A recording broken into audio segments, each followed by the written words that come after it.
Right. Good afternoon, everybody, and welcome to today's session. A very interesting session and a very interesting panel we have in front of us. My name is Linda Kutsia. I am currently a director, Regenesis Nigeria. I'm coming to you live from Lagos, Nigeria. Very grateful to be involved with a session like this, as I miss home every day, and always interested in the topic that we are going to cover today. Talking about the topic, ladies and gentlemen, how to address the shortage of skills, both in terms of capacity and competency in municipalities to tackle poor performance of local government. So there's a lot that we can talk about today. But before we get to the topic, I would like to introduce or just say welcome to our panelists today. We do have one more panelist that will sign in a little bit later. But to Mr. Themba Fosi and Mr. Mohlatsi Maketa, thank you so much for joining us today. I do also have Mr. Letsai Mashishi and Mr. Alvin Rapia, who's going to assist me in facilitating the session as co-facilitators from Regenesis. Both these gentlemen are part of the corporate education team at Regenesis and heads up schools.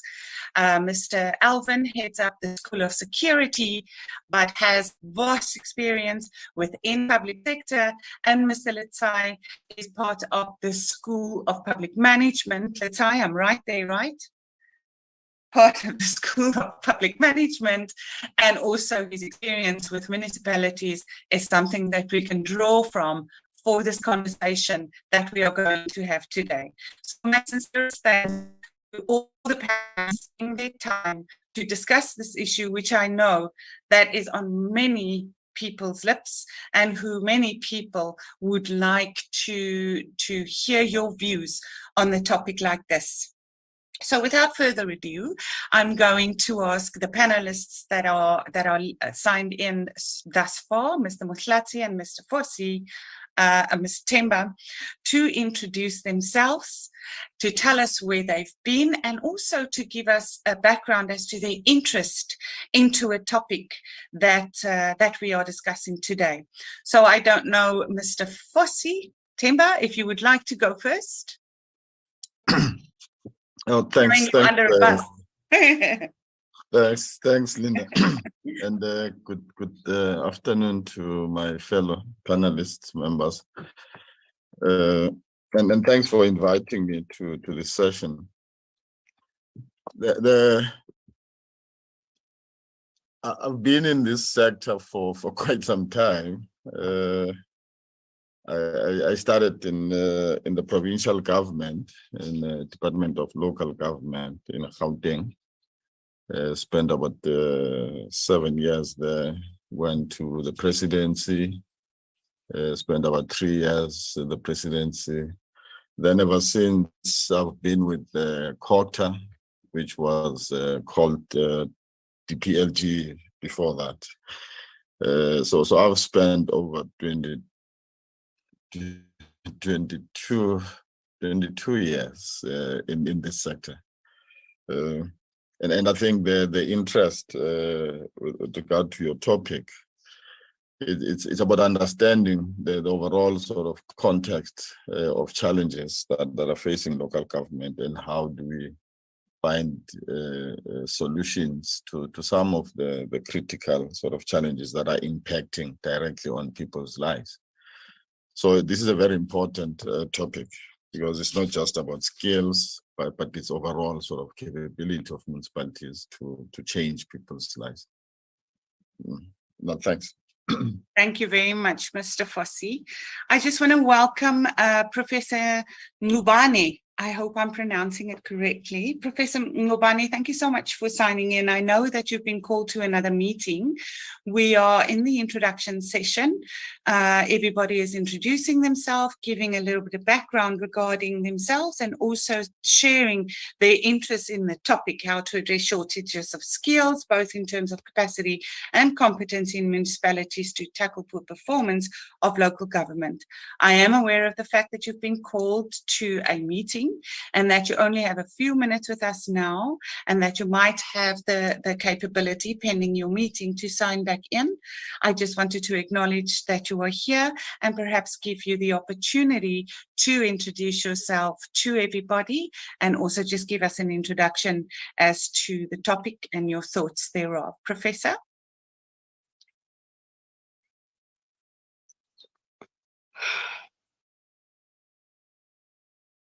Good afternoon, Professor.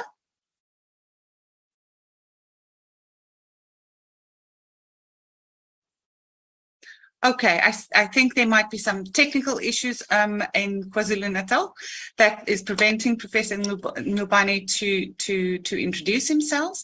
Mr. Maketa, if you would like to take the floor. Thank you very much. My name is Motlatsi Maketa, although it's written KH, but it's Maketa. Thank you. I'm currently the acting municipal manager of Lejwe Leputswa District Municipality.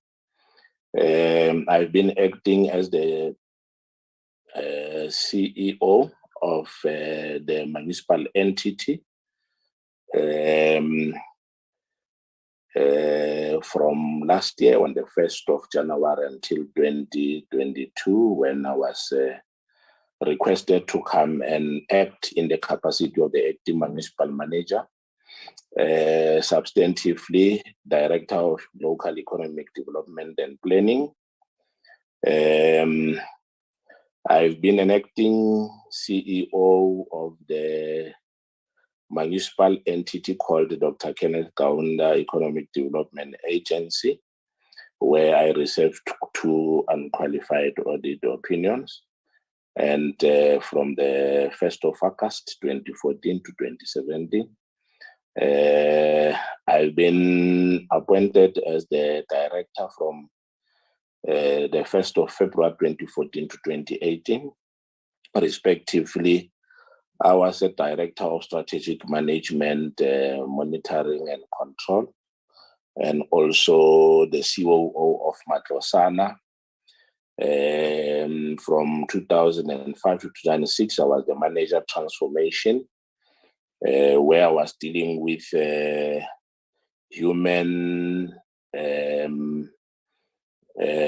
resources, employment equity, and I was also the Deputy Chief Education Specialist in the Department of Education from 1996 to 2002. Obviously, I was an educator from 1991 to 1996. That's where you'll start before you become the subject advisor. Currently a board member of the Regional Mining Development and Environment Committee. We are assisting the applicant and those who are disputing applications in the mining space, appointed by the Minister of DMRE, former member of the Audit Committee at Vuselela FET College, former in 2014 to 2018, former member of the Rental Housing Tribunal in 2001, from 2001 to 2007. I am interested, or I got interested in this topic because I also skipped the fact that I was once the CEO of Bafetule Development Institute. It was a training company from 2012 to 2014. And when my invoices were not paid, I decided to go back to work. So, one became interested in this topic because, to be honest with you, is next to my heart. And also the most important thing is that it is the intention of government to professionalize the municipal environment. We need people with prerequisite skills to come to this animal that we know most people shy away from even thinking of applying when they see the municipal environment, given the challenges that we are facing in that space, where a lot of people, I must say, because of the dynamics in the past, were just employed without prerequisite skills and qualifications in that field. But it has been the government's initiative to make sure that we right that imbalance by making sure that in 2011, the Municipal Systems Amendment Act was enacted. And according to the Municipal Systems Amendment Act, anybody who gets appointed as the municipal manager or a so-called Section 56 / Section 57 or director in the municipal environment space is governed by this act with the regulations of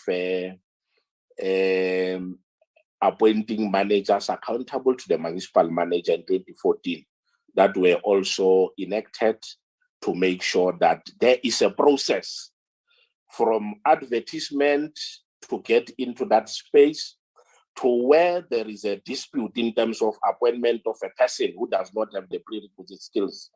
That has now been taken down to the level of any person who wants to get employed in the municipal environment. Because now we are now having the so-called the municipal staff regulations that was enacted, and it took effect from the 1st of, in 2021, took effect from the 1st of July.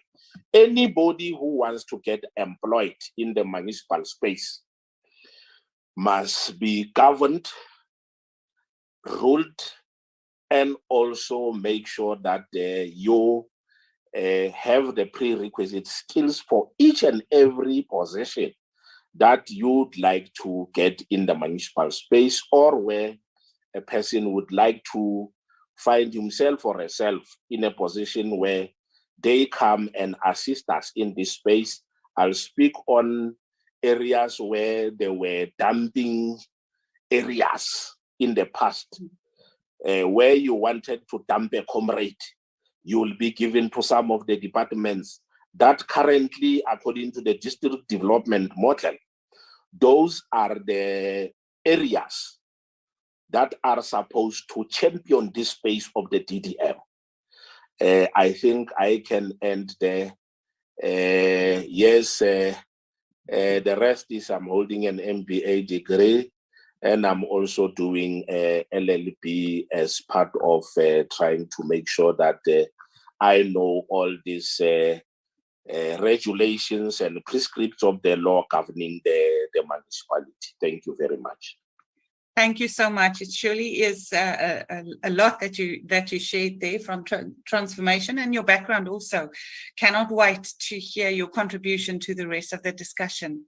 Professor Ngubane, if you are available, I saw your note that you would like to introduce yourself and to tell us, give us your biography and to give us your interest in the subject before you need to sign off to go to your meeting. Professor Ngubane, please unmute yourself, switch your camera on,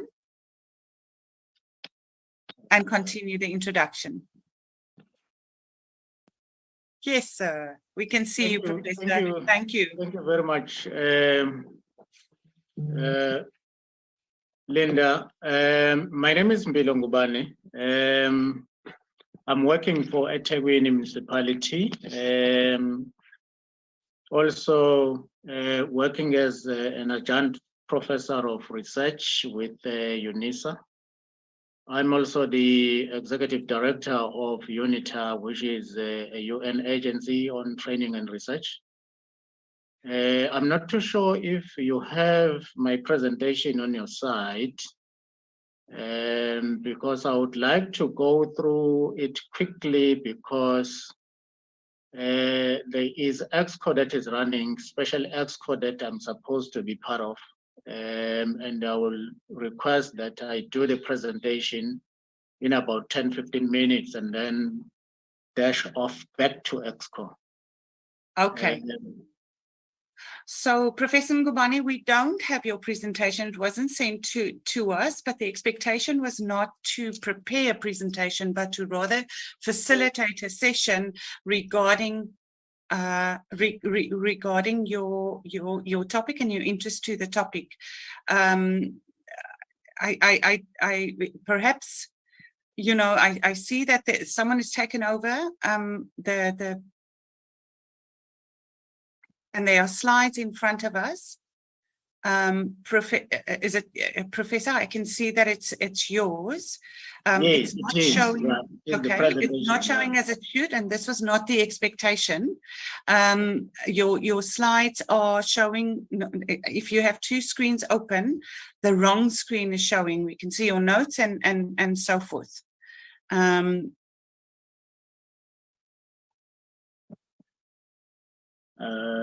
So what do I do? Perhaps if you could talk us through, yes, and if you can drop this screen as well, or just give us an overview of what your presentation is about or what you have prepared. Maybe if you can stop sharing your screen, because now we're seeing your emails. Okay.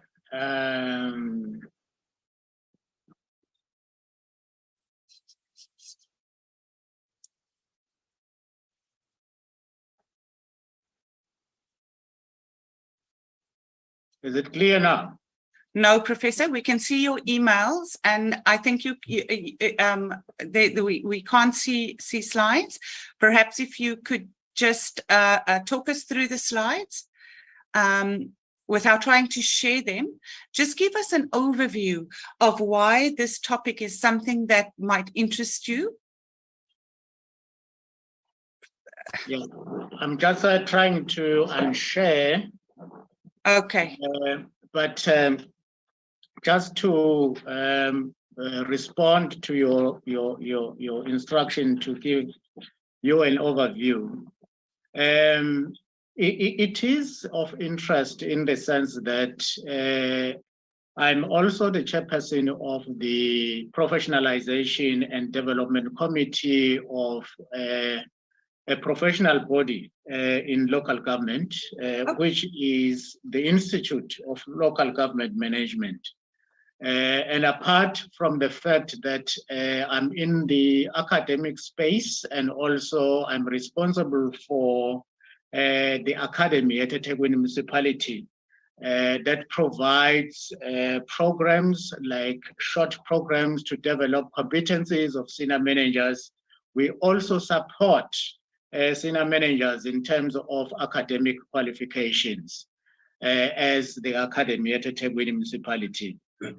But also my presentation would have given you an idea of the approach we are taking, especially with senior managers in local government in terms of professionalizing the sector. Firstly, we are saying everybody who works in local government must be professionalized, which means must belong to a professional body. And once you are professionalized, there will be certain rules of the game that you will need to abide by. But even before you join a professional organization, there will be requirements. For example, you must have a particular qualification.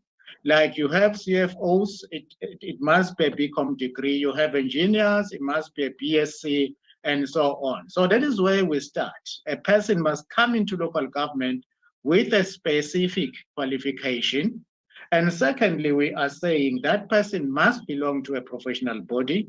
And thirdly, that person needs to be accredited within that particular professional body, and on an ongoing basis should be developed in such a way that he or she accumulates professional development points.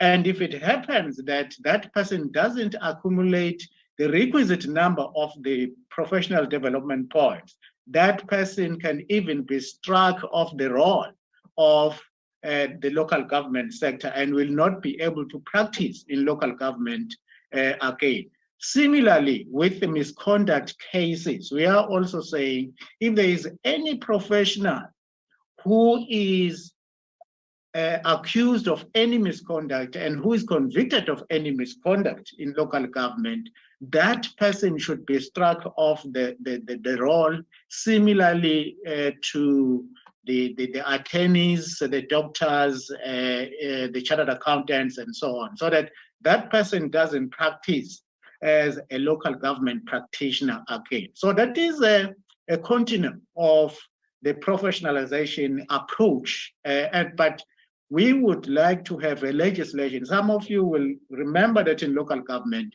we had a legislation that was called Town Clerks Act. And we want to resuscitate a similar legislation because it's going to provide for professionalization of local government in general. Thank you. Thank you very much, Professor. That really answers the question of how, and answers the question of how within your framework you are planning to professionalize by allowing municipal members, whichever their industry, whether it's finance or HR or wherever they play their role within the municipality, to be professionalized through professional bodies. If I can summarize what you've said. I do also hear what you are saying, and maybe Mr. Makgeta can come in there to talk to us about the law and how we are going to back this up. But before we start that conversation, I want to come back to something that Mr. Fossi said, the context of the challenges in local governments and how do we find solutions. Perhaps if you want to say a little bit more about that, Mr. Fossi, so that we can understand the background and we can understand where we are in order to bring us to the point where we can do the how when it comes to the implementation of professionalism within the local government sector. Am I putting you on the spot here, Mr. Fossi? No, it's fine, Linda. Thanks. Okay, perfect. Thank you. I think the topic to understand the challenges of scarcity of skills and so on, we need to understand that this is a manifestation of many factors in the context of local government. And it's not just about lack of skills, appointment of the requisite skills. That is one of the challenges. But you have municipalities that genuinely in this country don't have the capacity or the resources to attract, for example, the best skills. So the challenge is not only their inability to appoint the right people, but it's because also their financial resources. But also, there are many of these factors. I mean, if you take, for example, if you look at the data, look at the past 4 local government elections, the high turnover of councillors. So overall, on average, you're looking at about 76% of councillors that are new in each of those elections.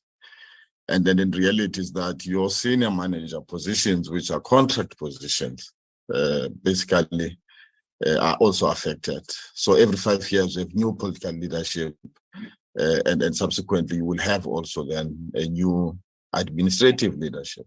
Yeah. And there are many officials of local government that have left the system because of the environment, issues of corruption, pressures, political pressures, and so on. So we need to understand it within that context, and then look at how then do you professionalize. I mean, I agree with my colleagues, you need to professionalize, but you need then the right environment to enable you to introduce these legislation. Mr. Makgeta referred to the Systems Act and the regulations that manages the minimum competency requirements. So the rights frameworks are there and the regulations in terms of what competencies your municipal manager and the senior managers reporting to the municipal manager must have. But you still have wrong appointment and so on. So the systems and the frameworks are there. So the issue, we must continue to professionalize, but the context, which is why I made the point that while it is important to look at the individual skills, you also need to look at the capability overall of the institutions.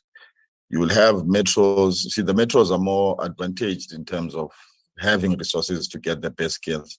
But if you look at the performance of some of the metros, with all those best skills, you still have poor performance of these municipalities. So we need to understand that context. That's the point I'm saying. Let's look at that context and understand the issue of shortage of skills in that context. Thanks. Thank you very much, Mr. Fossey. Mr. Mageta, would you like to add to that? I think if I listen to what you are saying, the first thing that comes to my mind, or my question that comes up is this very unique? Okay, thank you so much, Professor Ngube. We see your message that you have to leave the session, and we welcome you back when the time allows you to come back. Thank you so much for leaving the gem that you have left us to continue the conversation. Thanks for signing in. As I was saying, thank you, Professor. We hope to see you soon. So the question that comes to my mind, is this unique to local government sector? And the reason why I'm asking it is because the area of skills, the area of recruitment, the area of employment, or that whole framework has changed considerably, right? Retaining employees, the global market that we have to deal with now because of hybrid work. What I mean by that is, as organizations, as institutions, and you said it rightly so, Mr. Fossey, is that the metros are an advantage of this because of the environment and the capabilities and resources that they have, not just to provide the financial, but to also provide the capabilities of people to work for a institution without being at the institution, which is a new model that everyone in public sector as well as in the corporate environment needs to get used to. What we are faced with here in Nigeria is that because there's very critical skills within Nigeria, as with Nigerian skills and people accounting skills and things like that, where they are now being recruited by international companies. They stay in Nigeria, in Lagos, in their homes, but they work for the international company internationally. So we're putting ourselves within a global market of gaining these skills, or keeping people in our organizations and not losing them to the bigger metropoles, to other countries, because skills shortage are skills shortage. So maybe within that frame, because that was the question that came to my mind, environments our environment is changing. How are we preparing? Because the responsibility of local government is so much deeper, because you're responsible for the lives of each and every individual living in South Africa. That's your responsibility. So how do you stay competitive within that environment? How do you ensure that your people stay, the people who can do what they should be doing, stay? And is the environment right for that? Maybe that's a question that we should also be asking. I don't know if I should put Mr. Motlatsi on the spot here and ask him to respond to that, or respond to what Mr. Fossey has said. Mr. Mageta? Oh, thank you very much, ma'am. Maybe I'll have to start with the contribution that was made by Prof. Yes. on professionalizing the system, yes, it is not, I don't know, it can be professionalized, but in terms of recourse, when there's financial misconduct committed, for an example,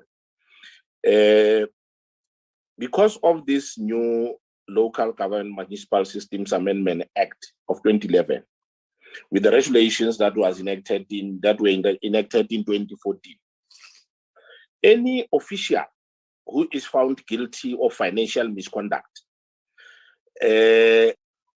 is banned from entering the local government space for a period of 10 years. So it does not mean that when you get a lot of publicity and activities that are happening in this local government space on fraud and corruption, it doesn't mean there's no law governing that. There is a law already. As I'm saying that the Municipal Systems Amendment Act of 2011 is speaking to that, and also the regulations governing municipal managers and those managers accountable to the municipal manager. But it does not limit itself to that. We also have what is called the regulations that are called municipal finance regulations on financial misconduct and combating of Criminal Activities Act. Yeah. It's also of 2014. Now, according to which there's a process that is undertaken in dealing with those people who have done the fraud. There are the disciplinary committees that is appointed to deal with such officials. And a report will be presented to council, depending on whether it's a senior official or not, and presented to the municipal manager if it's anybody who is reporting to the municipal manager. That is anybody who is below the section 56/section 57, which is managers accountable to the municipal manager, those that are in the bargaining space of local government.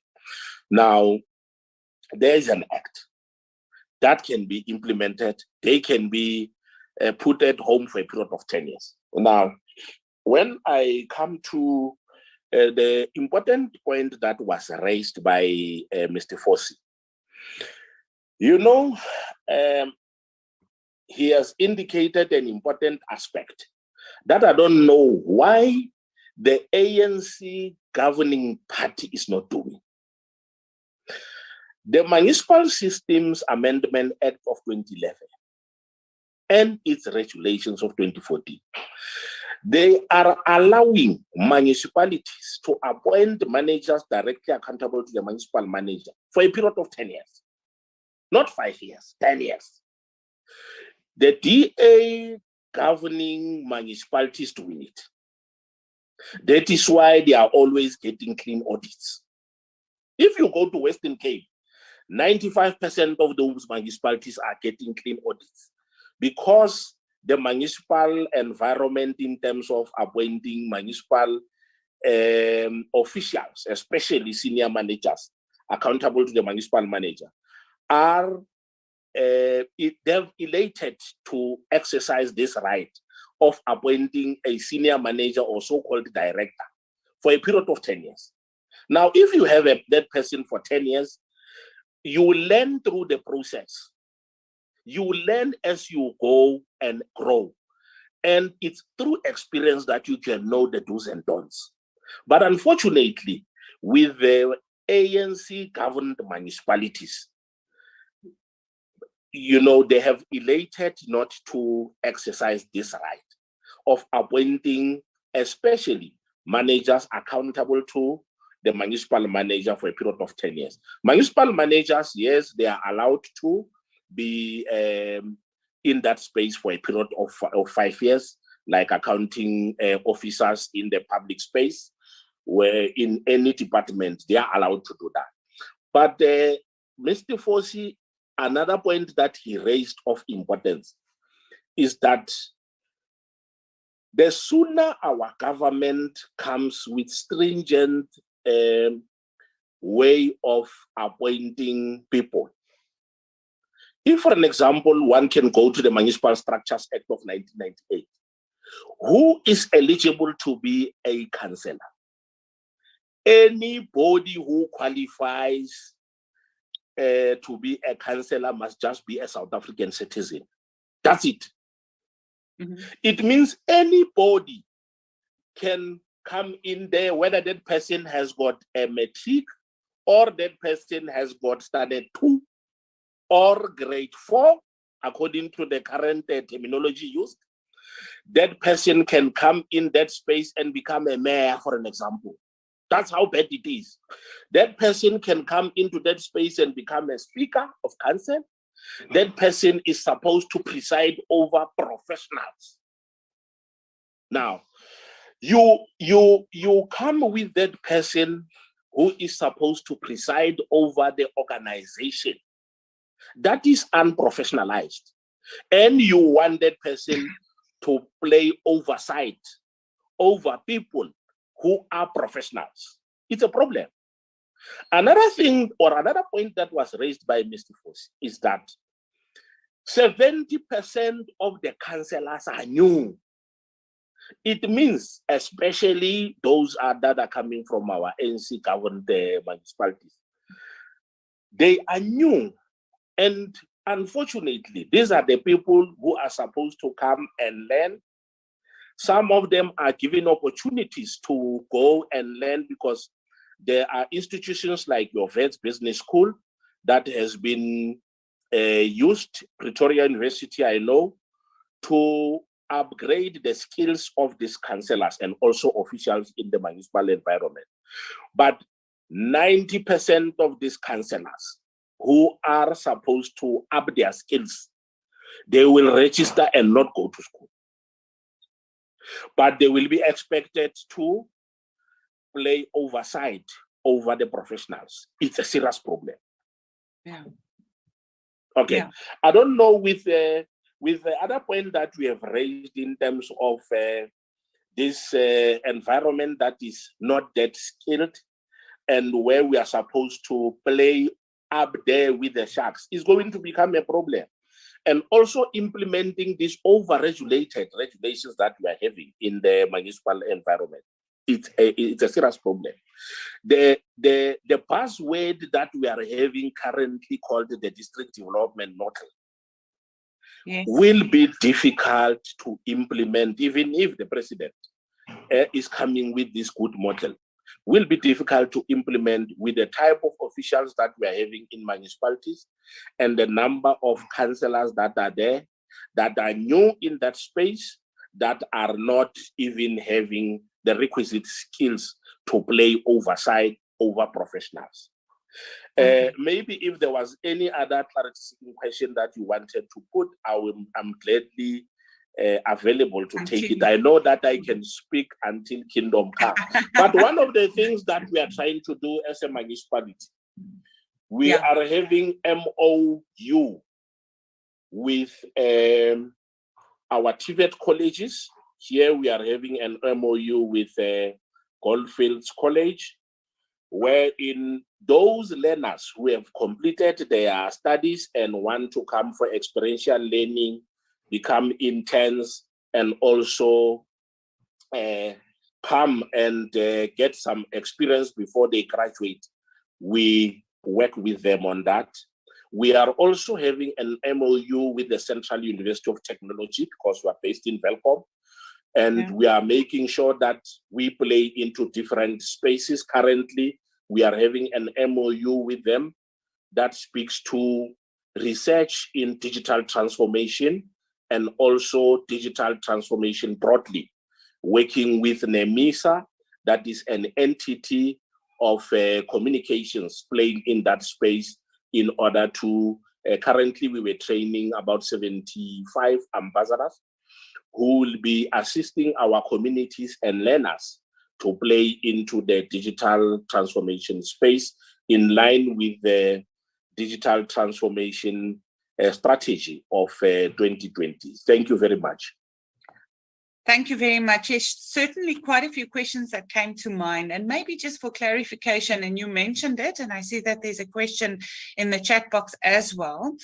Either Mr. Fossey or Mr. Mageta, if you could just give us background or just talk to us about the question raised. How does the district model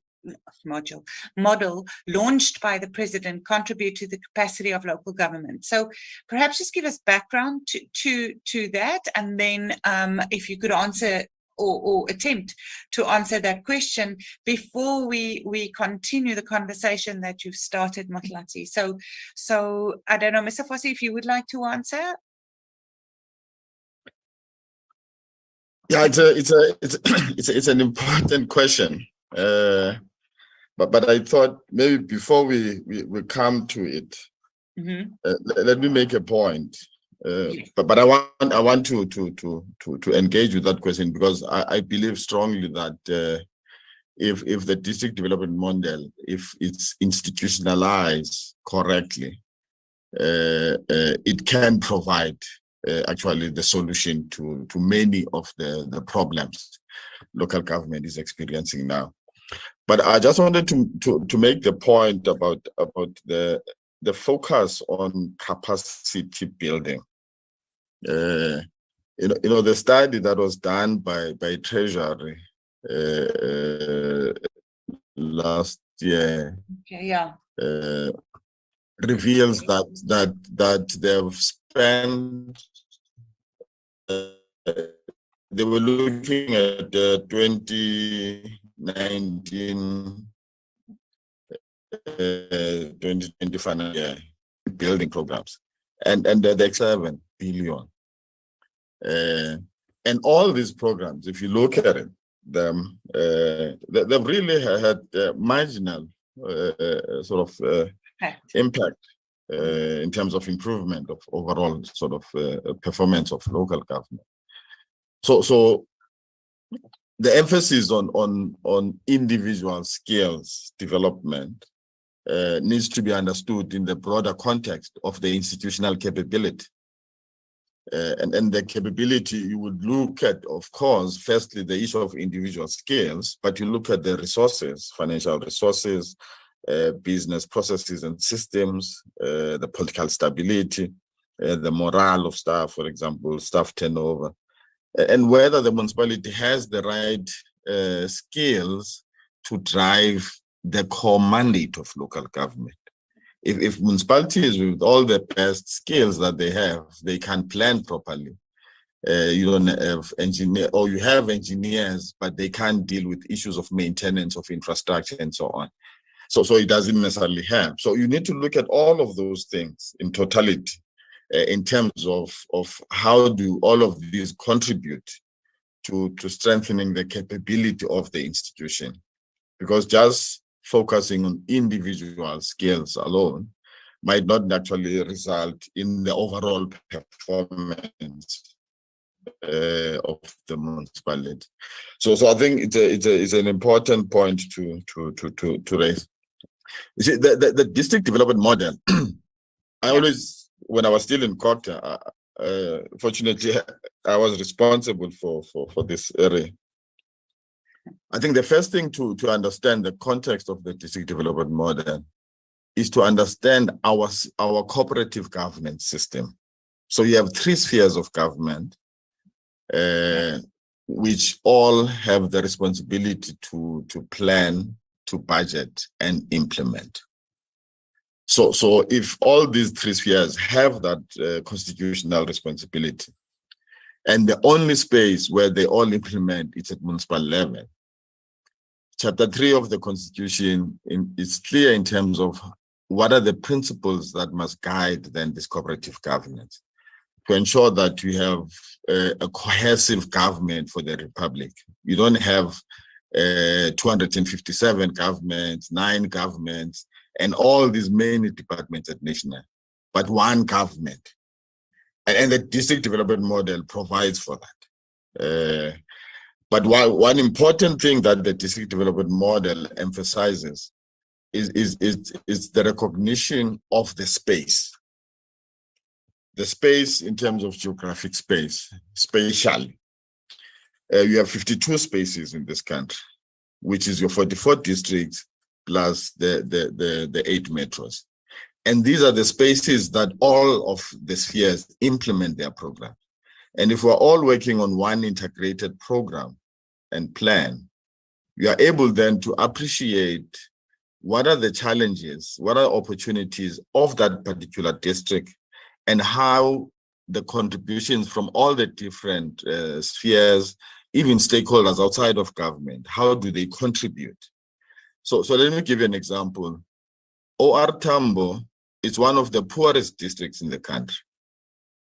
But OR Tambo, it's one of the districts that have huge untapped potential in terms of agriculture, in terms of oceans economy, in terms of tourism. But you don't have the skills, the right people who can drive and unlock that potential. So if all 3 spheres are working on the profile of OR Tambo that says these are the opportunities, these are the challenges, what needs to be done in OR Tambo? How do you build capacity? How do you send engineers? How do you send ocean economists and whatever to go and assist in OR Tambo? And that's how the district development model can address many of the problems that we're talking about in terms of shortage of skills, because there's one plan, and that's what the district development model is advocating for, one plan. That one plan is not just a developmental, articulates only the developmental needs and so on, but it's supposed to also be used as an accountability framework where you can hold national departments accountable for what they're supposed to do in that space. What provincial government is supposed to do, including the municipality, the district itself, what it's supposed to do. So if we're all working on one plan, we're able then to say, over and above the skills that the municipality has, this is what is required. This is how your provincial government can assist. This is how national government can assist to unlock the potential of that area and address some of the shortages of skills challenges. Thanks. Okay, Mr. Mohlati, if you'd like to add to that, because a lot of questions do come to mind, but I was wondering, because you did mention the model as well.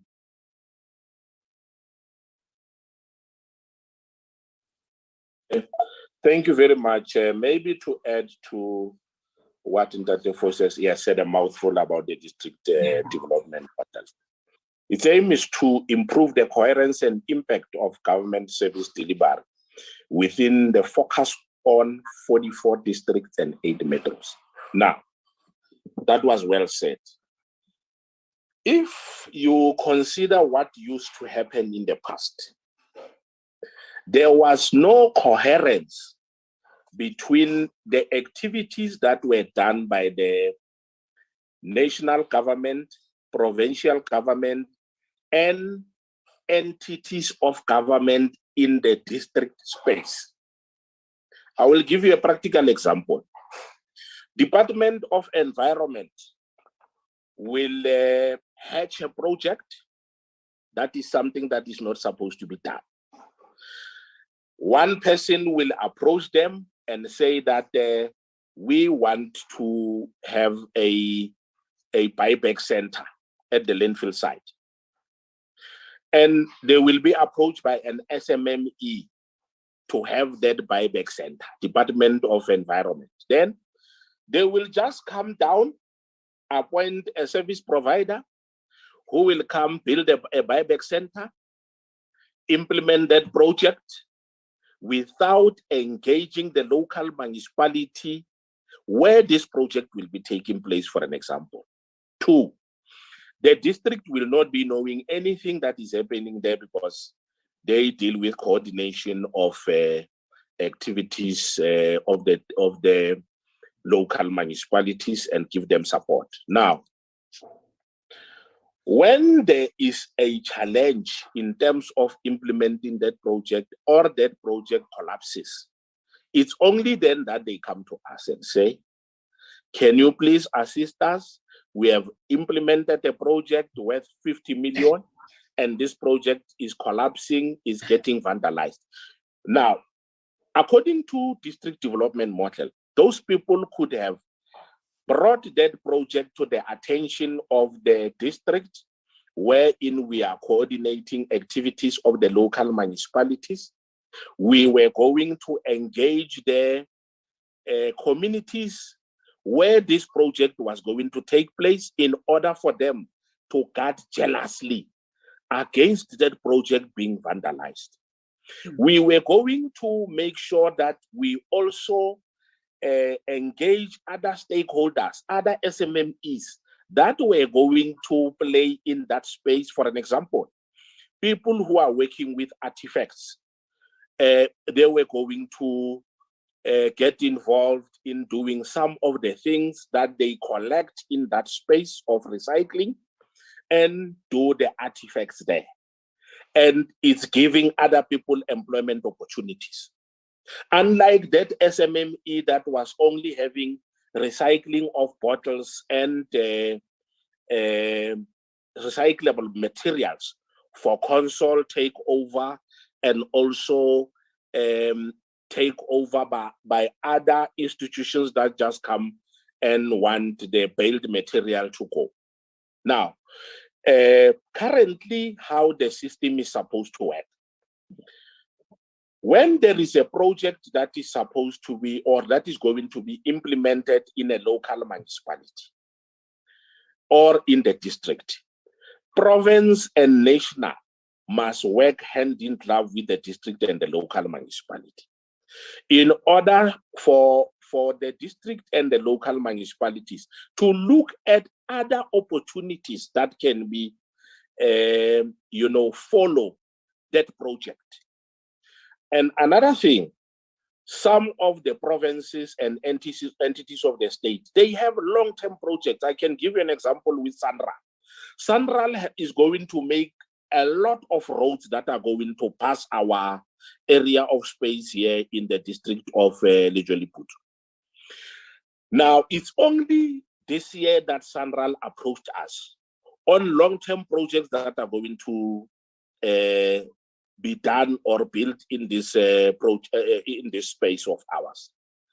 Had we known their plans of 5 years or 10 years, we would go to, for an example, TVET College and say to them, please train a lot of students on construction space for construction and maintenance of roads.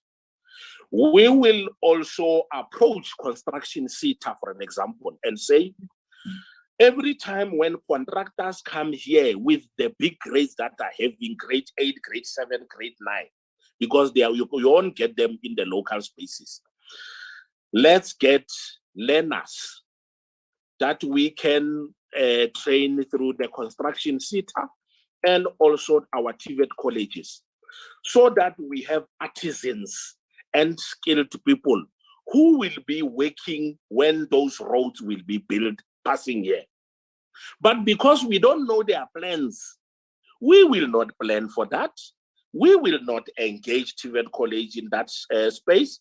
We will not engage. I'll give you another practical example. Most people don't know that, for an example, there was a time when the best steak that was consumed in UK was coming from Lejweliput District Municipality. Yeah. Now, if Tiger Brands is interested in the bird that is coming from Botterville to Brantford, in terms of crop production and animal production, with our agri-park model, it is going to be difficult for us to feed that market if we don't have trained learners in agriculture. So in order for us to make agriculture fashionable so that we can fit to the agri-park model of the Department of Rural Development and Land Reform, which is championed from national and it's supposed to be implemented in the district. For an example, we are zoned to be a district where crop production, cattle production, and poultry production are supposed to be the order of the day. We are supposed to have an agri-park where we would be having a rural urban market. We'll be having an abattoir, a big abattoir is supposed to be built in Wesselsbron. Now, if we don't train our people in that space, how will we feed that market if that agri-park will be built in a year or two? If we don't train farmers in that space and people who are supposed to assist us in doing that, yes, you can have Agri-SETA, but you'll need also to have Department of Agriculture and Department of Rural Development and then reform, working with us in making sure that come the time when they will have built that rural urban market, where farmers will be taking their products to that area at ease, instead of them producing very big products in terms of your cabbages and pumpkins, but they don't have the market to take those things to. The rural urban market was built, and agri-park was built for that, and the farmer production support unit. That if you have those people knowing that we are having such initiatives coming, you have to train people, start training people in that space in order to have a broader way of skilling of our people and making sure that they play in that space. Valentina Rossi is boasting with the oval that we are having, where he is now in Italy. He once came here to ride a bike during the GP of 2006 and said that we are having the best oval in the world in terms of the Pakistan race course that we are having. That could be giving a lot of our learners in the tourism space if we were to make sure that that sleeping giant is awoken.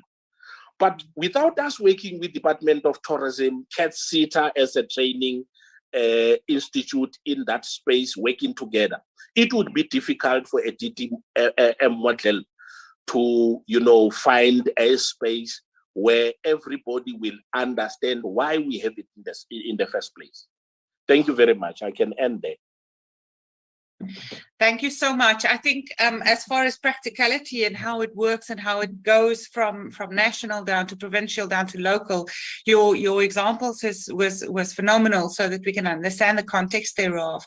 But if I listen to what both of you are saying, it is definitely the power of the model lies within the coherency and within people talking to one another and people planning together and bringing projects to the foreground that every South African can look forward to with the assistance of national, provincial, and then local government, the implementation thereof. But it relies on planning it together, on bringing every party on board at the initial stage of every project and where we are going towards as a nation. Ms. Fassi, I see you nodding your head. Am I understanding this correctly? No, you're correct, Linda. I think the DDM, what it provides, it's an operational model for corporate governance, which is why I'm emphasizing the point about institutionalizing it. And it should not be seen as a political program of the leadership in current leadership, because it goes beyond electoral terms. It's the system of government. It's how the system of government must function, and it's about providing a common vision. I mean, the point you're raising, it's about providing a common vision for the 52 spaces. And those 52 spaces, you're able then to say, these are the priorities that are well researched, that are backed up by clear sort of technical data about what needs to be done in each of the 52 spaces. And this must then inform. So you don't have national government planning or deciding at national what is best for a particular space. But there is a profile of that space that says, this is the level of poverty in this area, unemployment, opportunities in terms of untapped economic potential and so on. So when they plan at national and provincial level, including stakeholders outside of government, there is a baseline that must inform everyone about what needs to be done for that space. So it's not about integrating different plans. It's working on one plan. So the profile is a baseline that must inform everyone. Because Status A, for example, and many other research institutions have provided information data about the reality of that space. So we know the levels of poverty, unemployment, skills that are there, health status of that district, crime, all of these factors are known in the profile. So it means we must then plan, have one plan that responds to that reality. And all spheres must basically then, what it assists with also, Linda, is that you are able then to set clear short-term, medium, and long-term. Development by its design, it's supposed to be long-term, because some of these developmental sort of objectives that you've said cannot be achieved in a 5-year term. So you need to look at it in the long term. Chinese have been able to build new cities. We're not going to be able to build new cities with the current 5-year term arrangement that is happening. Every 5 years, there's new leadership. Every 5 years, there's new leadership. So you're starting afresh every 5 years. So the DDM, if it's institutionalized, it goes beyond the current terms of, so even if after the elections, we have new leadership, they're also binded by the plan that is there. They don't have to change any priorities because the plan is already set. And that plan, it's also aligned to your national development plan. So it's not just a plan for that particular space. It's linked to the overall national development plan of the country, which then talks to these 52 spaces. How do all of these contribute overall to the development of the country? Yeah, no, I'll leave it there. So maybe I should ask this question or the next question that because we only have a few minutes left before we have to start rounding it up, believe it or not.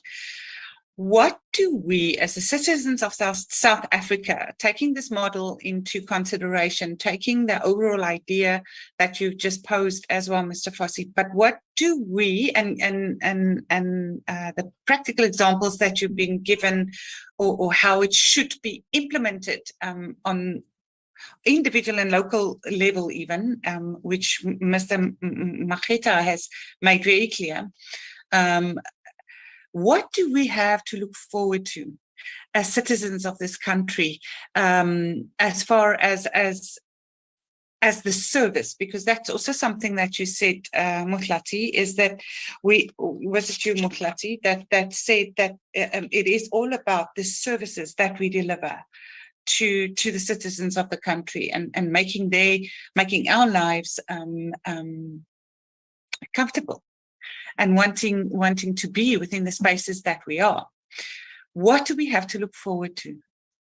Is that a fair question to ask? I don't know. Mr. Macheta? Okay. What should we be looking for in terms of our topic? Yes. It's for the municipality, as Mr. Fossey has said. We look at the national development plan, take it down to the district level where we want to go, and look at our space. Our conditions are not the same in different respective municipalities. He has cited an example about OR Tambo municipality, which fortunately for them, they were one of the chosen few who were appointed to pilot this DDM with Waterberg and what is this municipality, Tekwini. Yeah. Now, we are just following them as some of the municipalities that are supposed to follow suit, but they were chosen to be the pilots of that project. Now, as I indicated, you must look at the space in which you are operating and say, some of our municipalities are having the bursaries that they give to learners. Yeah. Now, if you ask me as to, or you ask any municipality as to the type of bursaries that they are giving to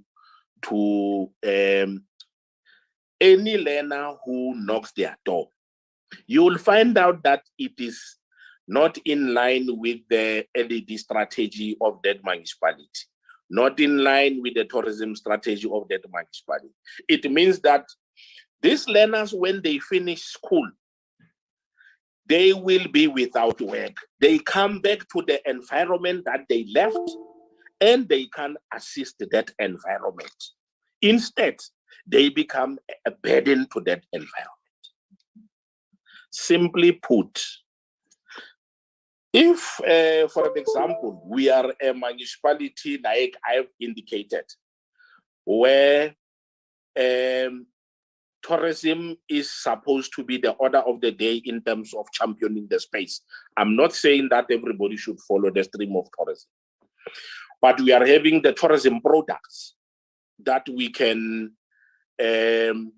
leverage and play in the space, accommodate a lot of people, just to have variety. We know that in the past, we used to be the best in the world in terms of mining, gold mining.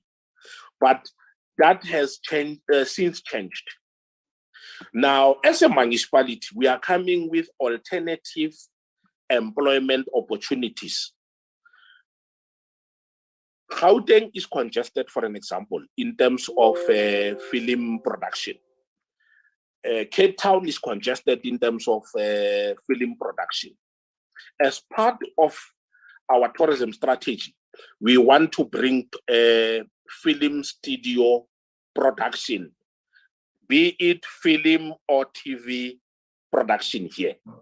We want to be the champs in terms of making sure that we leverage the existence of our, the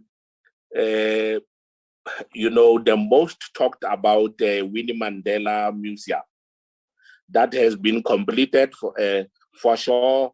Ultimately, it was completed.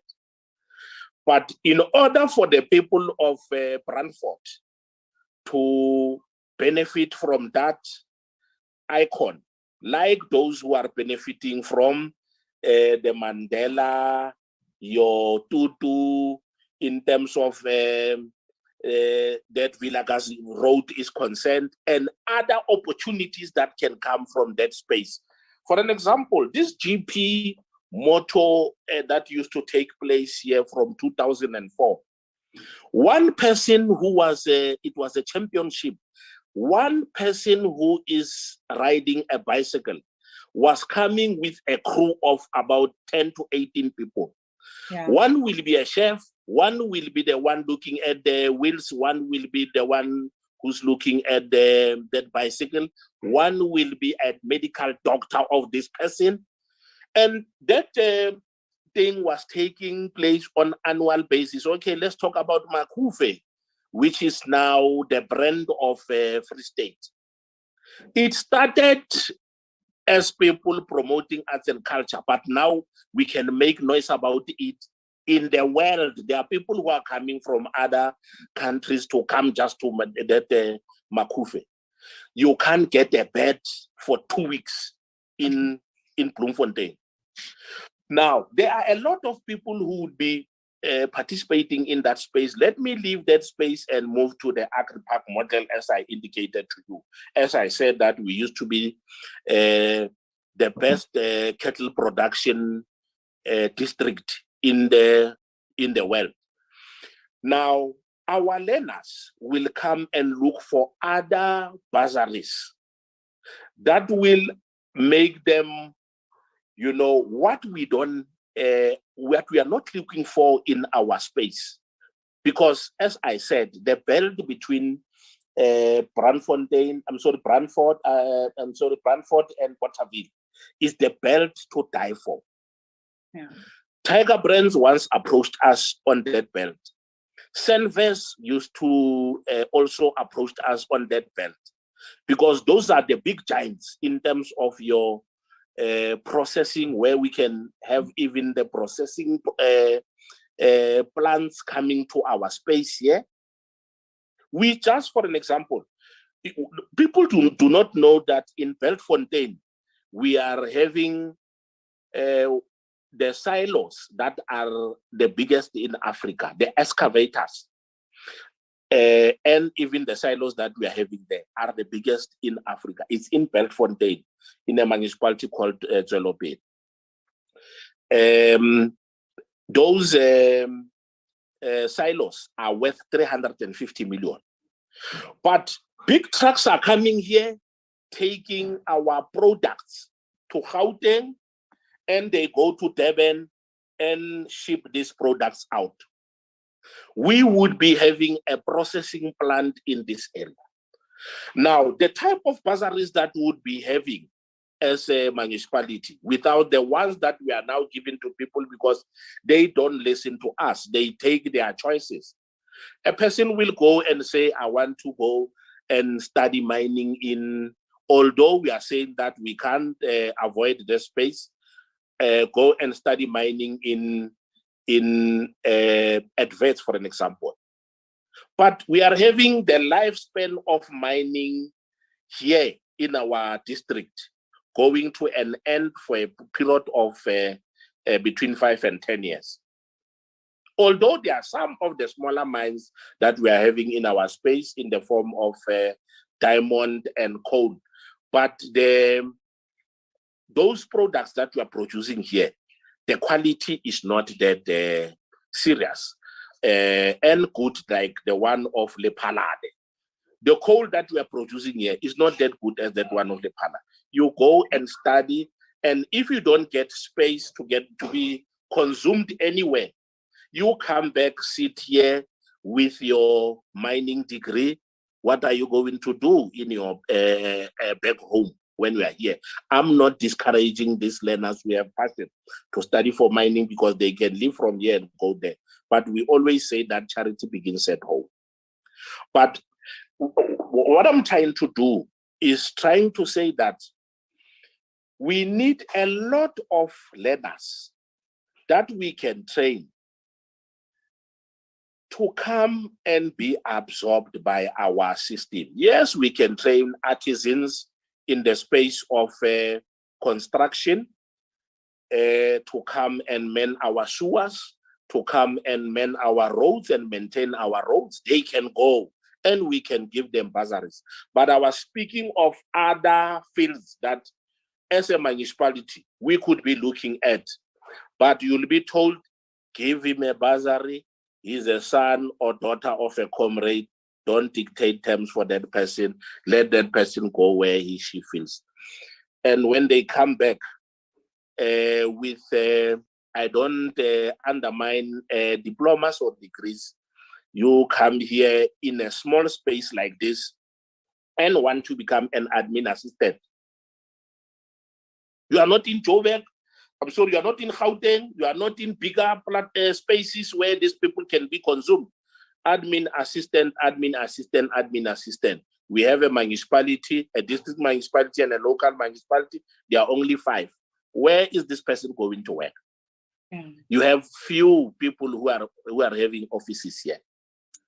So what I'm trying to go to is that we should make sure that the skills that we capacitate these learners with should be the skills where they will come back automatically from where they are coming from to close that gap.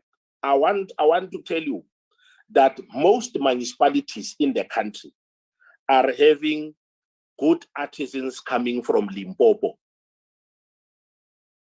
What happened? What's happening in our places where we are coming from? So thank you very much. Okay. Thank you so much. So I think one of the points that I wrote down in what you were saying, and also which Mr. Alvin has made a point of in the chat function as well, is exactly what we have been talking about, is the collaborative coherency of a plan like the district model. But what you are saying, Motlati, is to also then make sure that the opportunities that is within the local governments that are unique to the local government should be addressed throughout the process of planning, because you as the local government know what you have to offer as the environment and as the environment that you are living in, that you are managing, and that you are working in. And that should be narrowed down right to what type of bursaries you are giving, because that is, I mean, it's public, it's money that you're giving, and those people should then be giving, should be giving their skills that you have invested in back to your environment, and back within the framework of the plan that you should be setting together. One of the questions, and Mr. Fossey, I'm going to give you the opportunity to talk now, but one of the statements made in the chat function is that the shortcoming in our education system is the public administration is not introduced to learners at an early stage. At example, high school level. Many people who end up in local government get to know about it on a post-matric level, right? Should we not be introducing children, I mean, teenagers, when they're making their career decisions, right, about public administration and what the opportunities are within the public sector as a public servant, and how much value you can add with your unique skills? Shouldn't that be something that we make part of curriculum as well? And Mr. Motlati, you were an educator before, so you know how important that phase within any young person is, because we keep on telling them it's doctor, lawyer, accountant, or teacher. We don't present to learners at that level the vast opportunity that the public sector offers. And as public sector or public servants yourself, either being there, you know how much when you started up to where your career ended or where your career is now, how much you've grown and how much you've learned and how many different skills and opportunities you were confronted with and took up the opportunity, because that's where you are. Right. So maybe that is also a consideration that we need to, within this whole plan that we are talking about, that we have to bring it back to grassroots as well, to implement it from there as well. Mr. Fossey, if you would like to, the original question or what we were talking about, what do we have to look forward to as citizens, and maybe give your comments surrounding that or anything else that was said the past few minutes? Yeah, no, thanks. Then I think for it's important to, firstly, as we talk about how do we improve capability of local government, we also talk about community involvement. Yes. In municipal governance. Because I think the issue of transparency, accountability, it requires also that communities are involved, and the work of local government is not just limited to provision of basic services, but local government has a very important role in driving economic growth, providing opportunities. I mean, the issues that Mr. Maketa is raising, those are important things. So when you talk about capability, it's not just capability of the institution itself, but the area itself, the jurisdiction that the municipality is providing. So if you are a mining town or a district, how are you then also empowering your communities to also partake in those activities. So it's important to the role of communities. But I think the other important point to raise, we need to look at the issue of instilling a culture of ethical leadership and management. Part of the problem is the political instability, political interference, and so on. These are issues that I think as a society we need to look at how do we deal with that. I mean, the issue of accountability and consequence management. It's when you have clear leadership that there's a vision, for that area, and they're able to employ the right people who will then drive and achieve that vision. And I think the other point for me would be national government and provincial government building their own capacity and capability to oversee the implementation of policies. You see, the enforcement of existing policies, policy frameworks and legislation, I think is critical, because as Mr. Maketa was saying, the Systems Act, the new amendment that was passed recently, provides clear processes of what competencies municipal managers and the senior managers and all the managers in municipalities, what competencies must have, and the processes of how they do all those things. But you still have problems in terms of wrong appointments and so on. So the issue of enforcement of the existing legislation and policy frameworks, I think it's something that needs to be dealt with. Overall, communities have lost confidence in local government, and it's because of these challenges. So as part of rebuilding that confidence, we need to look at, what are the building blocks? What is it that has gone wrong? And of course, there are fundamental issues after 22 years, lessons that we can draw from in terms of looking at things that have not worked.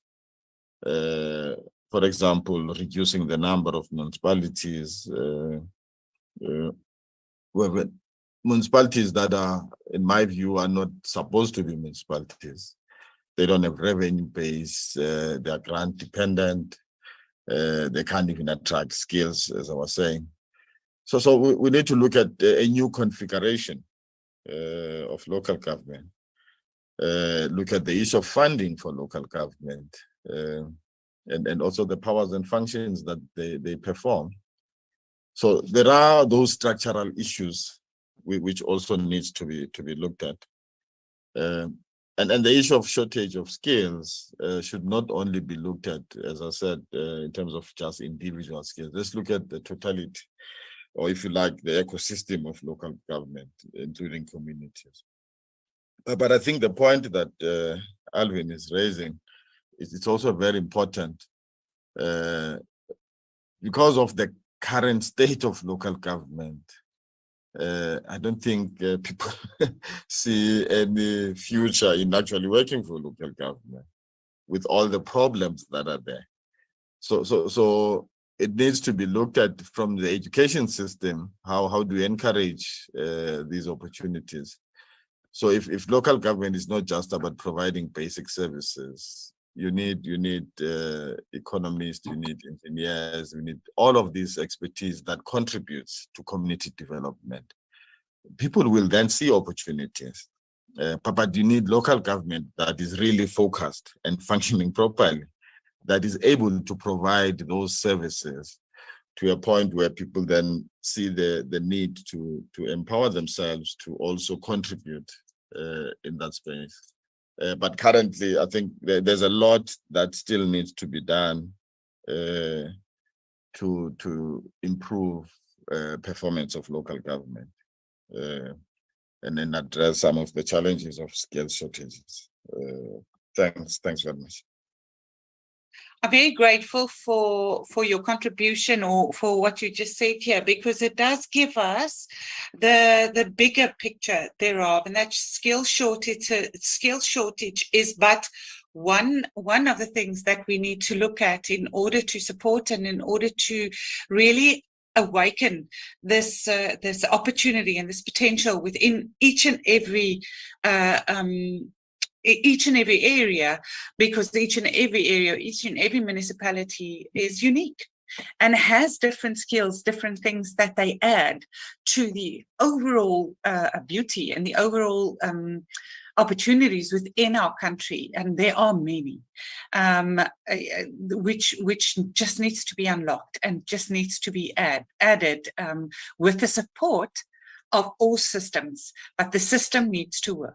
One of the, I see there's two questions which I will ask now from online.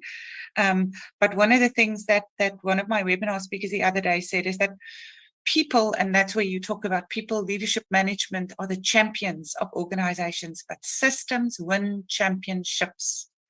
And once we get that and we get everyone to work together and get the systems to work for us, I don't think that we will be we will be unstoppable as a nation, attractive. The economy of Africa, we can drive it because everyone would want to know, and everyone already wants to know how we do what we do. So I think there's a lot of potential that can be unlocked through this coherency and through how we work together. If I might ask the continued question, Bongi Zizwe is asking, there's 3 statements made, in as much as you said clearly that even though municipal managers and managers accountable to them went to training, but there's still a lack of performance. What makes these, right? Because you can expect that after training, at least there will be improvement. Secondly, what is it that must be done to ensure that local governments improve ethically? I think, Mr. Fossey, you also said something about that. And lastly, a lot of people speak about depoliticization okay, of local government. How possible is this, and will it be feasible? Oh, that is a very, very loaded question. So I don't know. Firstly, she's saying, or he's saying that there is still the lack of performance.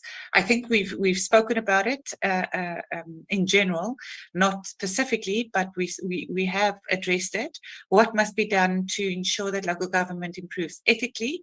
I think also both speakers have said that more than once. We are saying that if there's a plan and there's a plan to follow, whether the municipal manager change and whether the management of that entity change every 5 years, the plan is still there.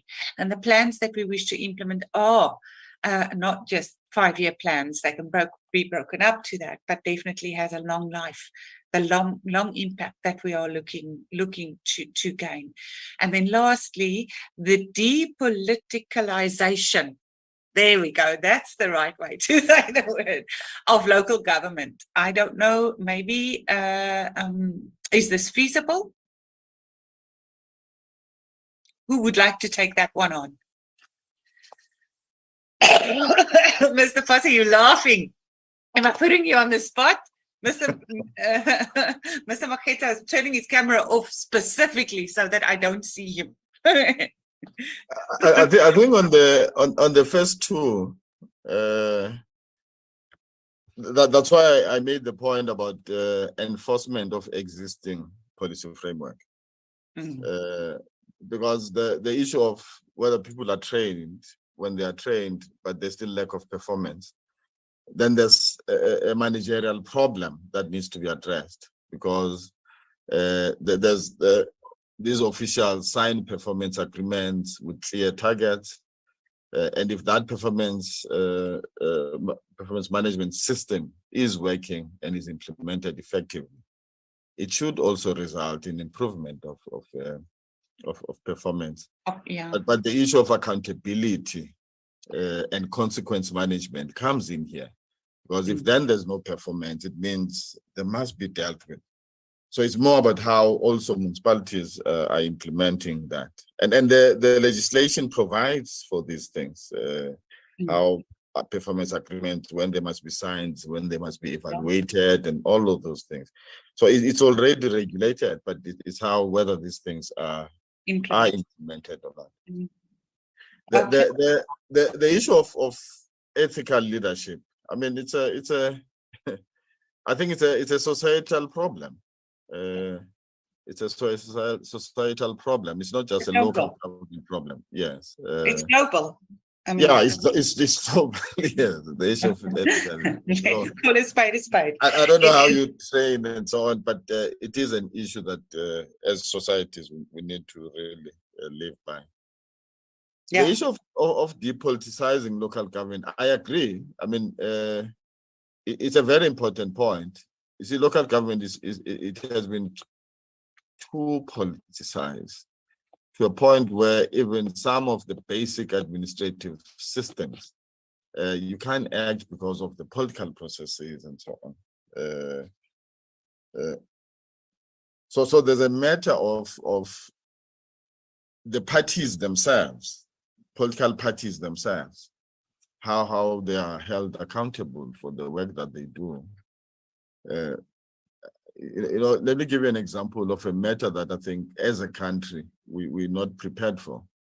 And by the lessons of these coalitions in the metros, we're not ready, we're not matured enough to manage coalitions. And the reality is that we're not going to have, going forward, outright majority in all these elections. You are going to be forced to work through coalitions, but it requires a certain level of maturity. But for us as officials, it's how the instability, how do you protect the administration from the political instability? So this is an issue that I don't think you can solve at an administrative level. It's a political question. It is a political question. Yeah. Well, thanks. But thank you so much for being brave enough to provide answers, Mr. Potsi. Thank you so much.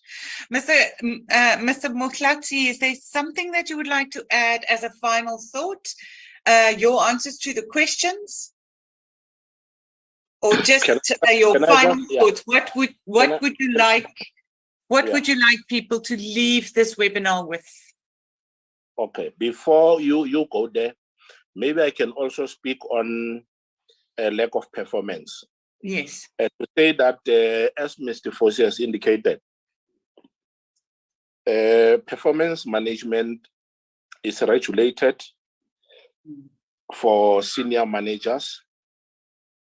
Now, this performance management will be cascaded down to any other employee and those that are falling under the bargaining council. In the past, you know how you used to complain about these people not collecting your refuse. They are having supervisors, but if they choose not to work all of them, it's only through people that you learn that they did not do 1, 2, 3 as communities. But currently, there will be performance management cascaded down to the lower level, although I know it's going to be a mountain to climb.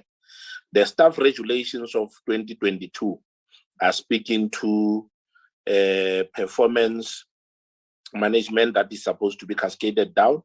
Yes, one can say that there used to be an incentive for senior managers, but unfortunately, in some of the municipalities, 80% of these municipalities are not even paying those bonuses that people used to say that they were paid bonus for doing nothing. 80% or 90% of these municipalities are not paying the senior managers. But in terms of performance management, they are having the performance contract are supposed to be completed 60 days before you start as a municipal manager. You must have signed the performance management that is supposed to be reviewed on quarterly basis. And there's a panel that is set, performance panel, evaluation panel that is set at the end of the year to look at the performance of the municipal manager and those managers accountable to the municipal manager. But now this will be cascaded down, and they are supposed to be given 1.5 of the budget, at least 1.5 in terms of performance bonus. But I can tell you, a lot of municipalities are going to struggle in paying that performance bonus to staff members of 1.5 of their overall salary. And although they even gave an example that if you can't give it in monetary forms, you'll have to do it in other forms, like selling of dates or giving of dates of days to this person in the form of paying, because we are no longer allowed to sell the days if you have accumulated more than 48 days. Now, ethically, we have talked about that. We have said there's Municipal Systems Amendment Act. There are also regulations of 2014. You know that you can be barred from participating in the local government space for 10 years. The Municipal Systems Act of 2000 is clear. There's code of conduct for officials. There's code of conduct for councillors. But societal problem is an issue. Councillors are even barred from participating into the procurement processes. But I can tell you they are the first to participate. Section 117 is clear. No councillors are supposed to come near procurement processes, but we are winding them off every day like flies. Otherwise, they will deal with you. You will be brandished.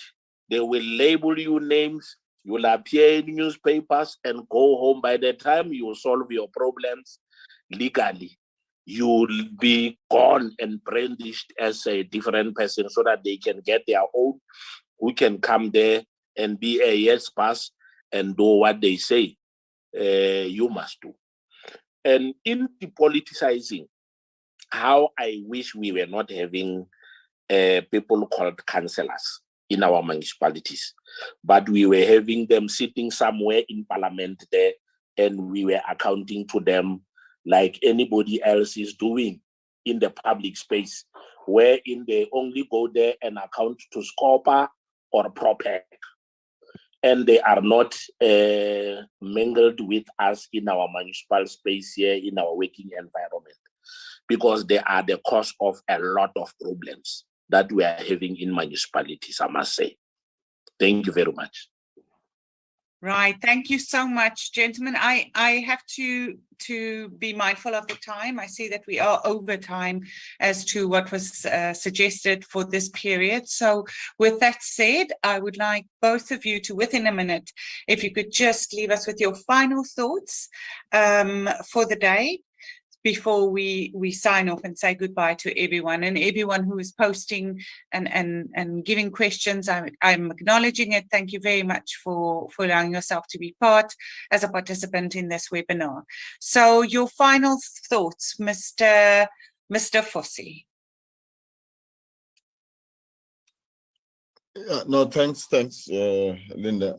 I think the point about addressing shortage of skills, both in terms of capacity and competency, to tackle poor performance of local government, we really need to live by the motto that says local government is everybody's business, and it's all our responsibility to make sure that the system functions properly. It's not just left to politicians, but communities are involved. They can hold councillors also accountable for the work they do. But also, secondly, it's not just about the individual skills. You need to look at the totality of the system as a whole, and whether the system is it geared up properly with the right capabilities to drive not just the institution, but growth, economic growth, address issues of unemployment, and all the poverty challenges that communities are faced with.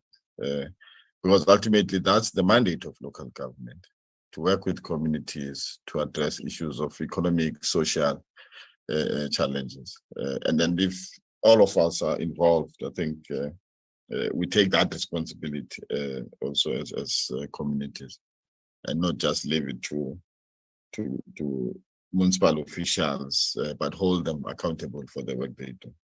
But thanks for the opportunity to participate. Thanks, Anna.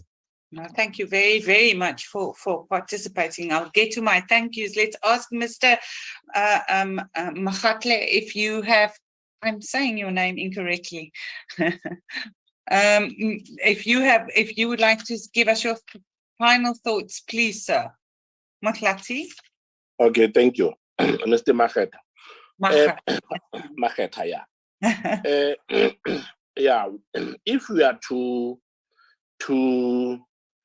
look at the topic that we were dealing with vis-a-vis how can we close the gap that we are having, we should not only concentrate on filling the gaps that are in the municipal space in terms of the working environment. Although I'll advise the audience to say that in terms of if you want to be a successful maybe employee in this space, I will tell you, and you want to grow into this space. For municipal manager, they say B degree in public administration, political sciences, and social sciences. If you want to be in that space and grow, this goes with the 5 key pillars that I'm going to speak to. For development and town planning, if you want to grow and be in that space, you must have a bachelor's degree of science in building sciences, architecture, and bachelor in town planning, regional planning development studies or equivalent. In public works and basic services, you must have a Bachelor of Science degree in engineering, BTech. Now, Chief Financial Officer, you must have a bachelor's degree in social sciences, public administration, or law. So in some of these other degrees, I think in 3 areas, from municipal manager to others that are not having specialty, they will say all law. So all law is important. They always say it's law, and the rest. So all law is also important, I'll emphasize. But I will say, try to make sure that you, those who are doing general degrees, do public administration, because you can be employed here in any area or space. And obviously those of specialty is those in areas of economics, accounting, and others. Engineering, obviously, it will be different spaces of engineering. But we should not forget to also build this program or this space by also including our youth in becoming councillors. There is a new buzzword called Mochapalong, sorry, youth in the mix. It means that when they appoint people to become councillors, they also look amongst the youth. So those youth who are highly politicized, they should also consider career in becoming councillors. But they must go to school, please, man. Most of them don't go to school and want to become councillors, and they come and become part of the package that we're experiencing. But the most important thing is look at the strategic documents of the municipality where you come from.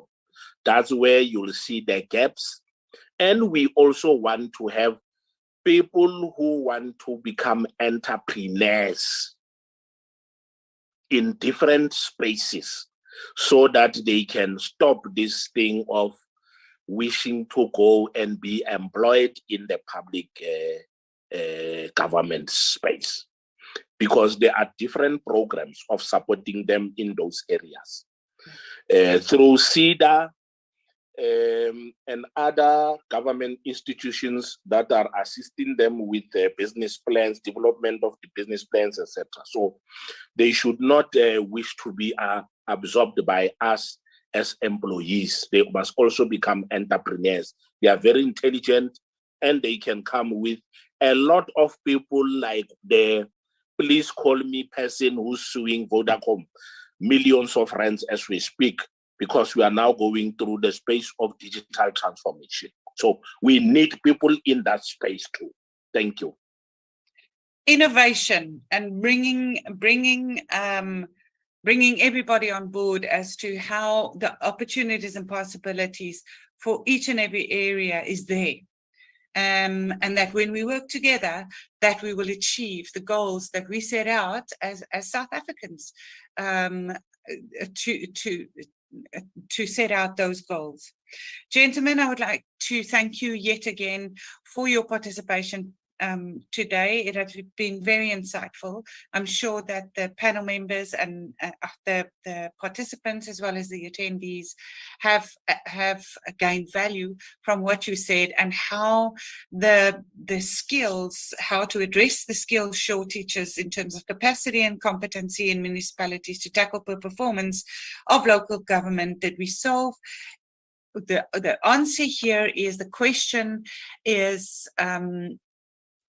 there's so much that come to play, and through working together and working with the systems that we have and making those effective, we can surely address the needs of the nation and the people living in our beautiful country.